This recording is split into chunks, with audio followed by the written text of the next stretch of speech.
अस्सलामुअलैकुम। सिरात मुस्तकीम चैनल में आप तमाम हज़रात को मैं खुशामदीद कहता हूँ। आज 10 जनवरी 2019 है। मैं आपसे शेयर कर रहा हूँ सऊदी अरब के मुख्तलिफ बैंक्स के रियाल रेट, जिसमें मैं आपसे पाकिस्तान, इंडिया, बांग्लादेश और नेपाल के लिहाज से दोस्तों बात करूँगा। सबसे पहले हम बांग्लादेश के लिहाज से बात करते हैं।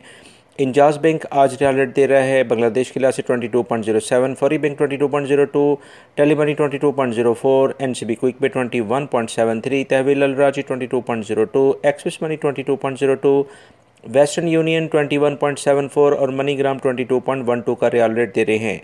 पाकिस्तान के लिहाज से इंजाज बैंक दे रहा है 36.45, फौरी bank 36.55, Telemoney 36.41, NCB quick pay 36.02, Tahweel Al Rajhi 36.47, express money 36.47, Western Union 36.40 और MoneyGram 36.38। National Bank of Pakistan Riyadh में उलैया स्ट्रीट पर यह ब्रांच है 32.75 का रियाल रेट दे रहे हैं। इंडिया के लिहाज से इंजाज बैंक दे रहा है 18.28, फौरी bank 18.25, Telemoney 18.21, NCB quick pay 17.92, Tahweel Al Rajhi 18.19, express money 18.19, Western Union 18.30, MoneyGram 18.22 का रियाल रेट दे रहे हैं।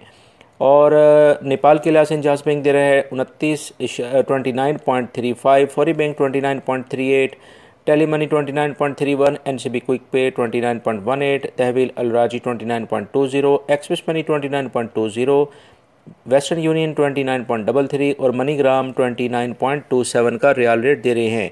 दोस्तों, ये थे आज के रियाल रेट जो मैंने आपसे शेयर किए हैं। सऊदी अरब से मुतल्लिक ताज़ा तरीन ख़बरें ऑलरेडी मैं शेयर कर चुका हूँ, वो वीडियो लाजमी देखें। ये लिंक भी आपको नज़र आ रहा है, इस पर क्लिक करके ये तमाम अहम तरीन ख़बरें आप जान सकते हैं। मेरे चैनल सिरात मुस्तकीम को सब्सक्राइब कर लीजिएगा, बेल बटन लाजमी प्रेस कर लीजिएगा, ताकि ताज़ा तरीन ख़बर रोज़ाना की बुनियाद पर जैसे ही मैं कोई शेयर करता हूँ फ़ौरी तौर पर आपको मिल सके। अस्सलामु अलैकुम।